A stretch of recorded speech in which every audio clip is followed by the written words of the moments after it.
A gente até corrigiu as anteriores, né? A de interrupção e suspensão, a gente debateu.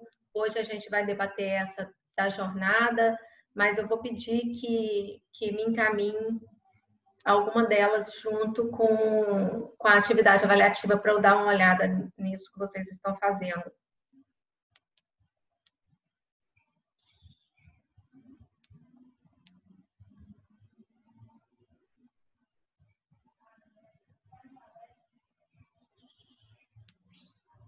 Só abrir aqui a minha apostila.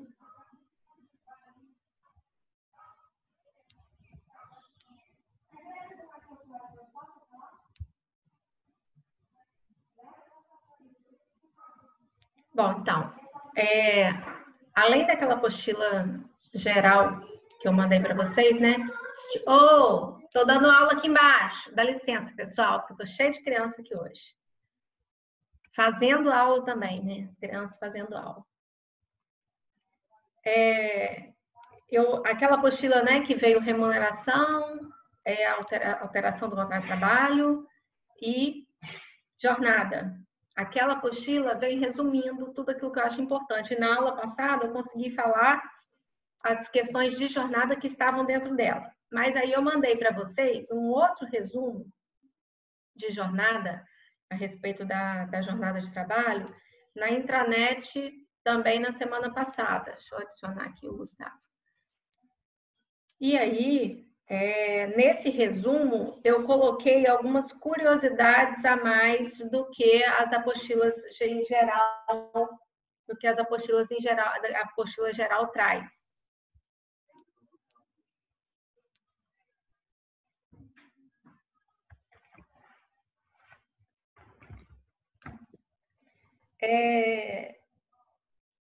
Falei sobre a duração, né, do trabalho no geral, né, os fundamentos que traduzem todas as normas relativas à jornada, né, que os fundamentos são muita questão de saúde, muita questão de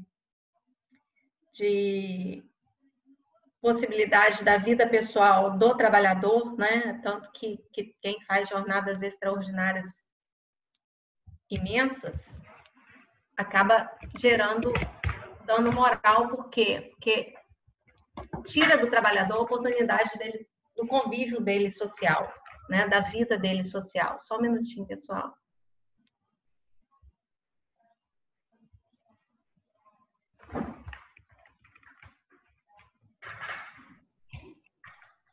Pega aqui, Bruno.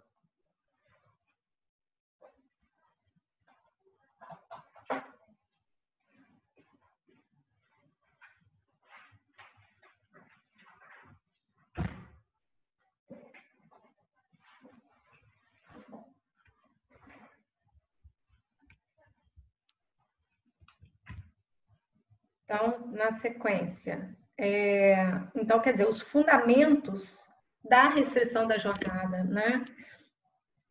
Que são esses fundamentos sociológicos, né? Sociais, na verdade, né? Fundamentos ligados à questão física do trabalhador, que ele não tem condições de trabalhar, por exemplo, 18 horas todos os dias, né? Questões econômicas, questões humanas e principalmente questões ligadas à saúde, né? A questão da jornada, ela é diretamente ligada à saúde do trabalhador, seja física, seja mental, e possibilitar que ele tenha uma vida, né, fora do trabalho, porque o trabalho, muitas vezes, ele exige tantas horas do dia que ele alija esse trabalhador do convívio social, tanto em família quanto outros ramos da vida dele. Então, isso é considerado matéria de higiene e saúde do trabalho. Por isso que há milhões de súmulas relativas a isso, há toda uma preocupação do arcabouço jurídico trabalhista com relação à jornada, né? A própria Constituição prevê tanto a limitação, que a gente viu na aula passada, e prevê também que qualquer negociação deveria ser coletiva, embora, né, a gente esteja aí no momento de possibilidade de negociações individuais também relativa à jornada. Então, todo esse arcabouço jurídico ligado à jornada, ele tem como fundamento a saúde do trabalhador, a saúde como um todo. Então, isso gera muitas súmulas, né? Gera ônus para a empresa. Como é que fica a questão desse ônus da prova? O empregado vem dizendo que fez horas extras, a quem cabe provar, né? Tudo isso é matéria ligada a processo, mas o que a CLT diz sobre isso? Que o empregador que tenha em seus quadros mais de 10 funcionários, ele é obrigado a ter o registro de ponto, porque, por acaso, se o empregado vier dizendo que tem horas extras a serem pagas, cabe a quem comprovar a jornada de trabalho? Cabe ao empregador, né, que era obrigado a manter esse registro de ponto, por conta da determinação legal.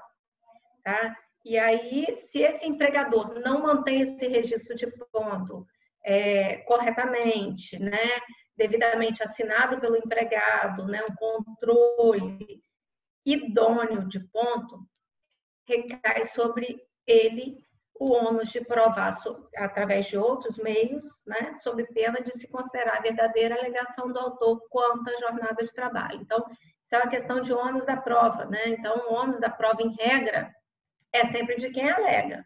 Então, se o empregado alegou que tem horas extras, a rigor deveria caber ao empregado o ônus da prova, né?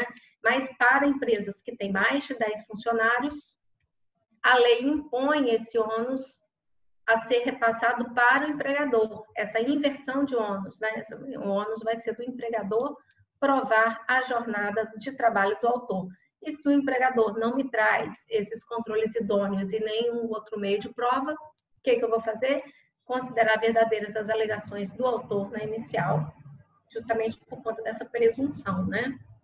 Então, todo esse arcabouço legislativo visa a proteção do empregado, que é a parte eficiente, né, e desequilibrada da relação.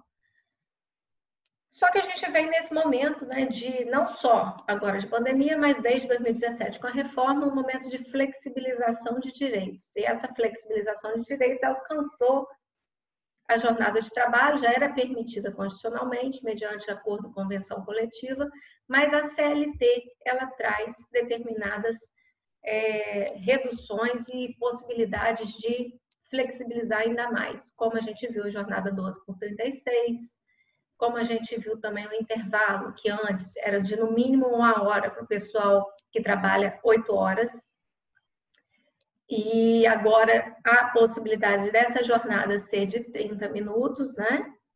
Indenizando os outros 30 minutos, o empregador indenizando os outros 30 minutos. Então, quer dizer, a gente vem numa linha de se flexibilizar isso, tá? Mas sempre lembrando que o excesso de jornada extremo e diariamente, ele vai alijar esse trabalhador dos outros ramos da vida dele, tá? O que pode gerar, possivelmente, uma compensação até de reparação de danos morais, né? E danos ligados a questões da saúde do empregado. Vimos também sobre essa prorrogação de jornada e a possibilidade de compensar, né? A jornada extra feita hoje, eu posso compensar durante a semana ou durante o mês. Se eu quiser fazer um banco de horas, né? Até de 6 meses, eu posso fazer esse banco de horas e essa jornada feita, por exemplo, em feriados, em domingos ou em horas diárias a mais, ela fica ali registrada nos controles de ponto e depois eu compenso com folgas, com saídas mais cedo, né? Então, é a questão da compensação de jornada ligada também à possibilidade de realização de banco de horas.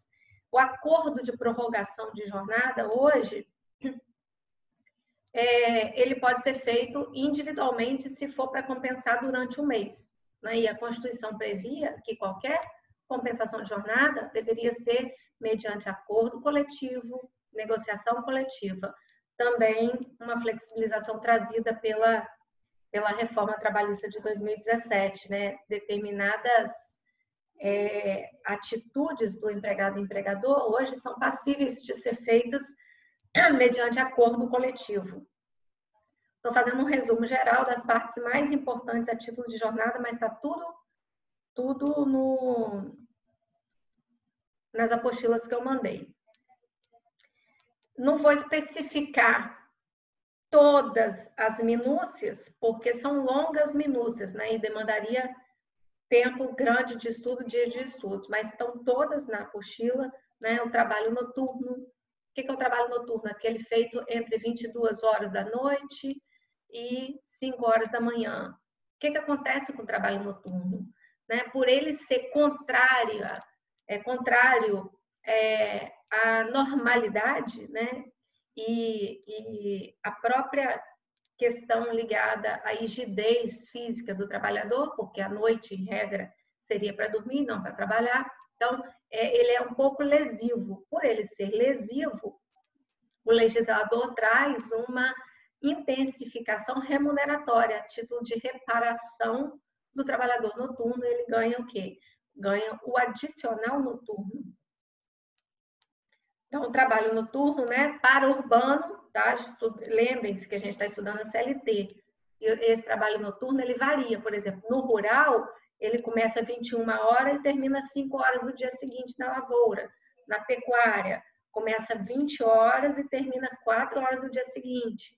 Né? Então, assim, nós não estamos falando das exceções. Então, o trabalho noturno constante da CLT é entre 22 horas de um dia, ou seja, o pessoal que trabalha depois das 10 da noite até as 5 da manhã, eles vão receber esse percentual de hora noturna com adicional acrescido no valor da hora normal dele. Então, assim, teríamos o quê? Teríamos o valor da hora normal, por exemplo, a pessoa ganha R$3 a hora normal. Fazendo hora extra, a pessoa vai ganhar a hora normal acrescida de 50%. Então, quer dizer, de R$3 passaria para R$4,50 a hora da pessoa fazendo hora extra. E no trabalho noturno, seria R$3 com adicional de 20%. 20% sobre o valor da hora diurna para trabalhador urbano e 25% para trabalhador rural, ok? Tudo isso está na apostilinha de vocês que eu estou seguindo aqui, para dar uma passada geral antes da gente pensar no exercício. Intervalo a gente já falou. Com relação ao intervalo, eu gostaria de chamar a atenção, e não só intervalo, né? Como também horas extras do comissionista puro. O que é o comissionista puro? É aquele trabalhador que recebe puramente por comissões. Geralmente, os vendedores são comissionista puro, né? E eles trabalham, ao invés de receber salário fixo, é aquele salário por produção, né? Que a gente viu que tem um salário mensal, tem um salário por produção, tem salário hora. E esse salário por produção, ele leva em conta a venda feita pelo vendedor.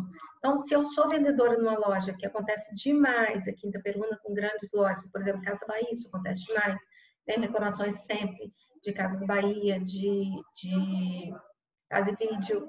Né? Esses trabalhadores, eles entram às 8 e saem às 18, por exemplo. Exemplo, tá? Não é nada fático aqui, não é caso concreto, não.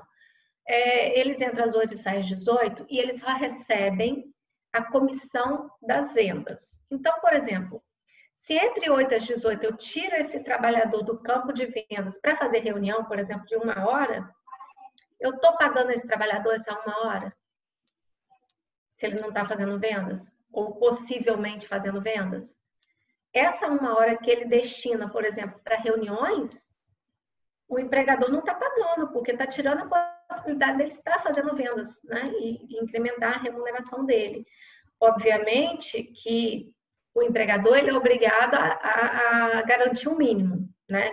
Garante o salário mínimo para quem não faz venda nenhuma, porque está ali à disposição do empregador, mas se ultrapassar o salário mínimo, ele ganha apenas a comissão. Então, a comissão minha desse mês deu R$1.500. Então, esse é o meu salário desse mês. Mês que vem, minhas comissões, a depender das minhas vendas, pode dar R$1.800. Então, é uma remuneração variável. O que acontece com este vendedor? Com esse comissionista puro, que só recebe por comissão, né? Garantido o mínimo, mas ele só recebe por comissão. Ele não tem salário base mais comissões, não. Ele só recebe por comissão. Então, se ele estiver deslocado da sua área de vendas para fazer outra coisa, se eu peço a ele, por exemplo, para fazer uma reposição em estoque, eu estou impossibilitando dele incrementar a remuneração dele. Então, essa hora que ele está nas reuniões ou fazendo reposição de estoque, eu deveria pagar essa hora, não contando com comissões, mas fazendo uma análise de quanto que é a hora mensal de trabalho dele e pagar essa hora a mais que eu retirei. Isso dá muito problema na justiça. Por quê? Porque a empresa geralmente faz as reuniões com eles e não paga essa hora de reunião extra, fora das comissões. Então, quer dizer, ele não está fazendo vendas, ele está no momento de reunião com o empregador, hoje ele não pode fazer vendas e ele se acha e realmente não está sendo remunerado por essa hora de reunião, porque ele está em possibilidade de fazer vendas nesse horário. E o que acontece a nível de horas extras com esse trabalhador que é o comissionista puro? Tem súmula do TST, tá? Como que ele ganha as horas extras dele? Então, se esse trabalhador está de 8 às 10 da noite fazendo vendas, né, possivelmente fazendo vendas, o que o empregador está pagando ele? Se ele está no campo de vendas, o empregador está pagando ele das 8 às 10 da noite, todas as horas trabalhadas.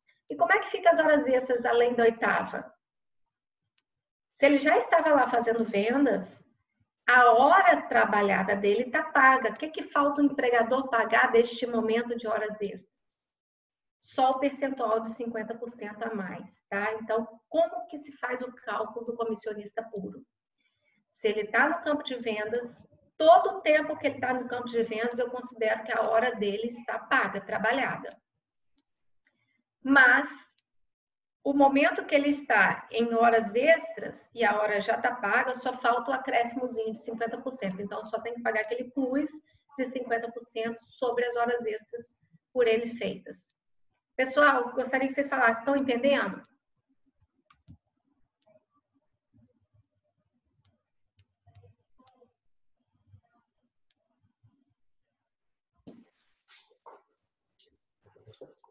Sim. A questão do comissionista puro, a questão do ônus da prova, quem tem que provar as horas extras, né?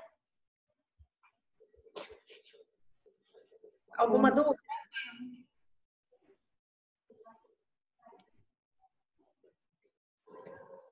Alguma dúvida, pessoal? Não. Então, assim, tá todo mundo ciente, né? E aí tivemos uma alteração também da súmula do TST 444, de jornada de trabalho, né? Porque antigamente não era aceita a jornada 12 por 36 e agora a própria CLT traz a possibilidade dessa jornada 12 por 36. Gostaria de falar para vocês também sobre o chamado controle de jornadas britânico, ou a tal da jornada espanhola.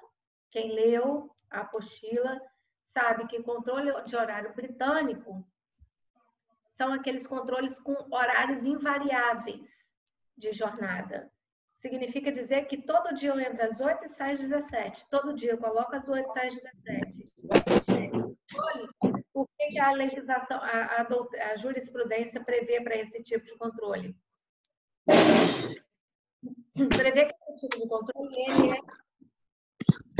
ele é visivelmente fraudulento, porque é impossível que todo mundo, todos os dias, nesse mesmo horário, às 8, e saia exatamente às 17 horas.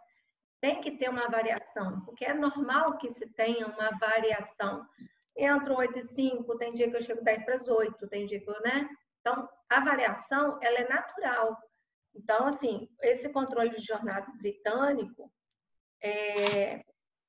que tem horários invariáveis de entrada e saída, esse controle já é logo de cara, quando o empregador traz esse tipo de controle para a justiça, o juiz faz o seguinte, olha, esse controle, ele é visivelmente fraudulento, porque ele é impossível de acontecer dessa forma na prática. Então, o que isso acontece quando o empregador traz esse tipo de controle para a gente? Há a inversão do ônus da prova. Esse controle não vai servir como prova oral, tá? E vai caber ao empregador, por outro meio de prova, se defender quanto à jornada do autor. E aí, se o empregador traz apenas esse controle e não faz, por exemplo, uma prova oral, eu vou desconsiderar a validade desse controle e vou fazer o quê? Aceitar a jornada alegada pelo autor na inicial. Horas in-tines, a gente já comentou, né? As horas in-tines, elas não são mais remuneradas, não é mais considerado tempo à disposição do empregador, o trânsito entre a sua residência e o local de trabalho. Embora eu tenha trazido aqui para vocês uma nova notícia do TST, gente, tudo que a gente estuda no direito é muito assim, relativo, né? É muito relativo tudo que a gente estuda no direito. Por quê? Porque no caso concreto, outras situações podem aparecer e outras decisões podem vir, né? Aquela coisa do direito acompanhando os fatos. O direito acompanha fatos, né? Fatos que acompanham o direito, né? Então, a gente deve ver os fatos e aplicar o direito da maneira melhor possível, de acordo com que os fatos vão ocorrendo. E nem sempre a gente tem, né, uma regra jurídica clara, positivada, para aplicar em relação a esses fatos. Então, eu trouxe aqui uma decisão que saiu ontem, com relação à jornada de trabalho, uma decisão da SDI1 do TST, né, no último informativo do TST, sobre pessoas que viajam a trabalho. O que acontece com esse pessoal que viaja a trabalho e treinamento? O TST considerou, com base na queda, né, das horas em itinere, não posso considerar mais horas à disposição do empregador e nem determinar o pagamento da minha casa até o local de trabalho. Mas olha a decisão do TST nesse caso, para cursos e treinamentos exigidos pela empresa. O TST entendeu que, de acordo com o artigo 4º da CLT, o tempo que esse empregado saiu da casa dele e foi até o aeroporto para aguardar o voo para ir para a viagem, né, para fazer a viagem de treinamento, esse tempo da casa até o aeroporto não computa na jornada de trabalho, não é tempo à disposição do empregador. Mas os desembargadores, os ministros, na verdade, do TST, entenderam que, a partir do momento que ele chegou no aeroporto e ficou aguardando o voo, e esse tempo de voo para a viagem por esse curso, determinou que o tempo de espera de voo e embarque no aeroporto, 1 hora fosse paga como hora extra. 1 hora fosse paga como tempo à disposição do empregador, né? E depois, o tempo todo, obviamente, de curso, que ele estava em curso lá na outra cidade, também tempo à disposição do empregador. Eu só não consegui entender, tudo bem. Eu até concordo que esse tempo de trânsito da casa até o aeroporto realmente não é considerado tempo à disposição do empregador. Mas eu acho o seguinte, a se entender que a partir do momento que eu cheguei no aeroporto, eu estou à disposição do empregador, se esse voo atrasar 1, 2 horas, por que eu vou receber apenas 1 hora como tempo à disposição do empregador e não o tempo todo? Eu entendo que, ou eu considero, a partir do momento que eu chego no aeroporto, todo o tempo à disposição do empregador, até eu fazer meu curso, né? E sair do curso, né? Porque o tempo no hotel não é à disposição do empregador, mesmo que eu durma na cidade do curso. É o tempo que eu estiver em curso.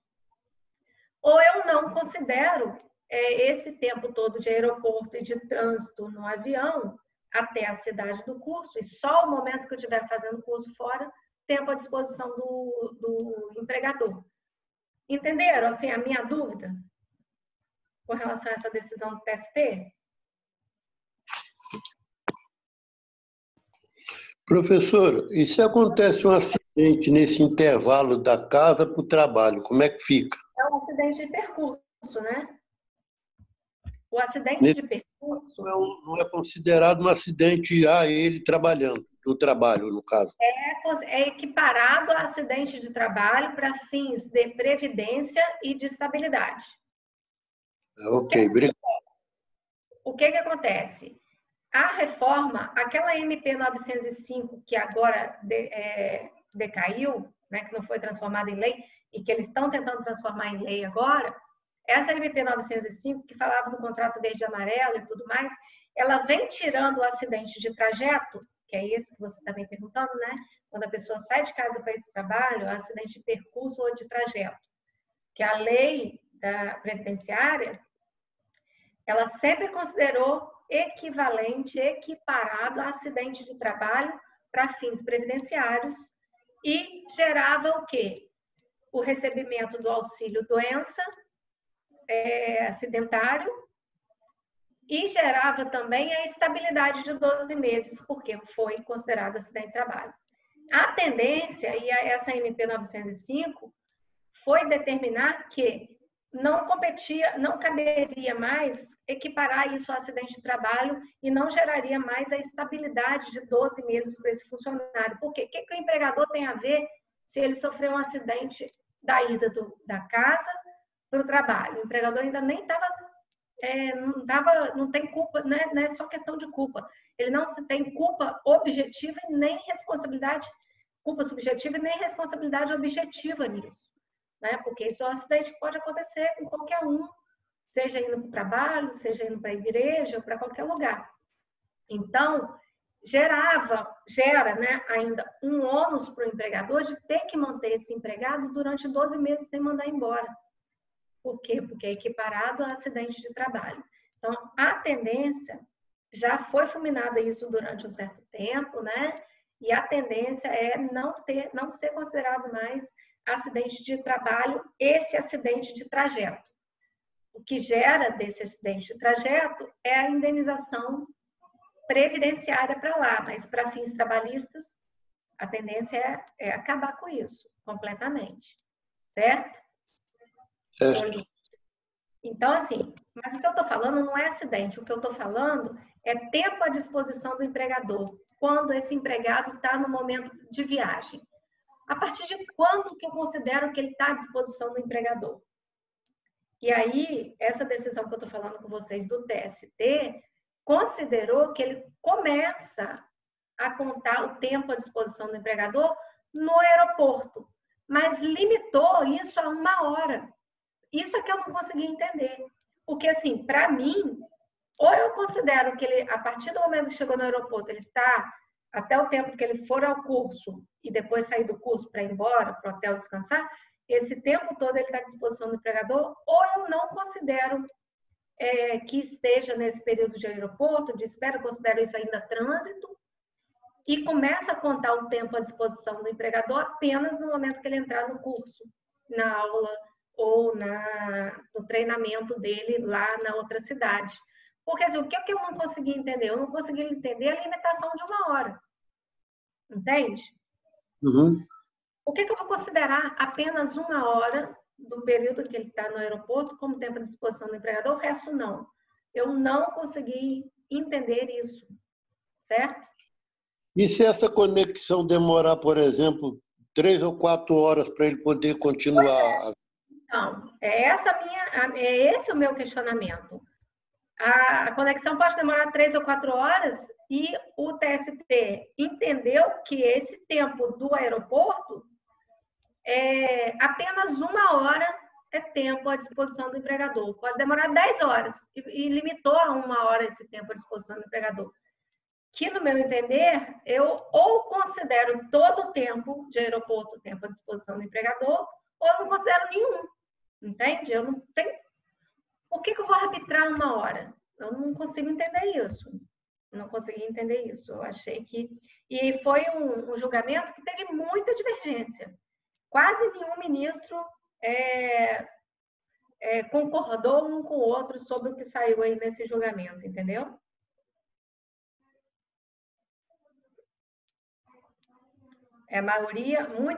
Foi por maioria, né? Mas muitos deles não concordaram com esse julgamento, mas enfim. Só a título de curiosidade que eu trouxe para vocês esse julgado, para dizer para vocês o seguinte, que nós temos as normas positivadas, nós temos os princípios, mas que na prática, às vezes, cada situação fática, ela cabe uma interpretação do judiciário, né, gente? Estamos lidando com direito, né? E não com ciências exatas. Então, por mais que a gente espere que a decisão seja pautada em tudo aquilo que a gente lê de regramento seletista, muitas vezes pode ter interpretação, pode utilizar normas e princípios constitucionais e sair por outra linha a decisão, né? Isso acontece demais. Às vezes eu mesma fico surpresa com muitas decisões que são tomadas, que a gente acha que vai ser numa linha decisória e acaba sendo tomada em outra linha decisória fundamentada, né? Que basta que seja fundamentada e se não gostar que recorra. Pessoal, resumidamente, assim, as partes mais importantes da jornada de trabalho é isso, né? Até coloquei para vocês também tempo à disposição, sobreaviso, né? O sobreaviso é aquele tempo que a pessoa fica em casa, mas com o celular ligado o tempo todo e pode ser chamado pelo empregador, né? E o sobreaviso, quando é provado que restringe, limita a liberdade do empregado a um pagamento, não a título de horas extras, não com 50%, mas de 1/3 a mais do salário dele por essas horas de sobreaviso. E o sobreaviso geralmente é feito em escala, né? Por exemplo, esse pessoal que faz religa energia elétrica. A qualquer hora que cair energia elétrica em determinado local, vai ter que ter um funcionário da empresa de energia elétrica de sobreaviso, né? Para, se acontecer, ele se ativar no trabalho, né? Então, assim, são escalas de plantões de sobreaviso e esse sobreaviso é pago com valor de 1/3 a mais da hora normal trabalhada. Na verdade, o valor de 1/3 da hora normal trabalhada, né? Para esse empregado. E para se considerar sobreaviso, esse empregado tem que demonstrar que houve limitação na possibilidade de locomoção dele. Ele não pode viajar porque está de sobreaviso, né? Ele não pode sair e beber porque está de sobreaviso. Então, houve essa limitação. Esse sobreaviso não é pago a hora integral, porque você não está o tempo todo trabalhando. Você está em casa, mas como está aguardando ordens, esse sobreaviso é pago na monta de 1/3 do valor da hora normal. Então, está tudo isso na apostilinha de vocês, mais detalhadamente, né? O que eu queria dar é só umas pinceladas e queria saber se tem alguma dúvida. Pessoal, tem dúvidas? Eu tenho. Sim, pode falar, Priscila. No caso, então, dentro do avião, aí é computado como hora normal? Aí é o que eu estou falando com vocês, né? Assim, vai muito de entendimento. Foi um entendimento do TST, da SDI1, por exemplo, que eu não concordo, não daria. Eu acho que no momento que chegasse no aeroporto, né, e tiver que ficar esperando toda a vida no aeroporto para ir trabalhar, o tempo dentro do avião também, e o tempo dele chegar no curso e fazer o curso. Então, sim, eu entendo que se for para eu computar a partir do momento que ele chega no aeroporto, a partir do momento que ele chega no aeroporto, espera, pega voo e chega no curso. Ok, Priscila? Então, eu daria esse tempo todo como tempo à disposição do empregador. Se não fosse para eu dar, se eu fosse considerar que o tempo que ele sai de casa, vai para o aeroporto, do aeroporto espera o avião, é tempo de trânsito, eu não mandaria pagar nada também, o tempo de trânsito, tá? Porque eu também não acho justo, talvez. Isso aí é questão do senso de justiça do juiz, tá? Porque é aquilo que eu falei com vocês. Mas assim, o que o TST fez? Ele não considerou nenhuma coisa nem outra. Ele não considerou que isso tudo é tempo de trânsito, de percurso, e aí não precisaria mandar pagar nada, porque o tempo de percurso e trânsito não se manda pagar mais. E também ele não considerou que todo esse período que ele estava dentro do aeroporto e avião seja tempo à disposição do empregador. Ele fez um regime meio que híbrido. ele computou apenas 1 hora do tempo que ele estava esperando no aeroporto como tempo à disposição do empregador, independente da quantidade de horas que ele ficasse lá esperando. Eu não consegui entender isso, da onde que saiu esse arbitramento de 1 hora. Então, para mim, ou se paga tudo desde o momento que chega no aeroporto, ou não se paga nada, só paga no momento que ele estiver fora em curso, que eu também não acho certo, assim, né?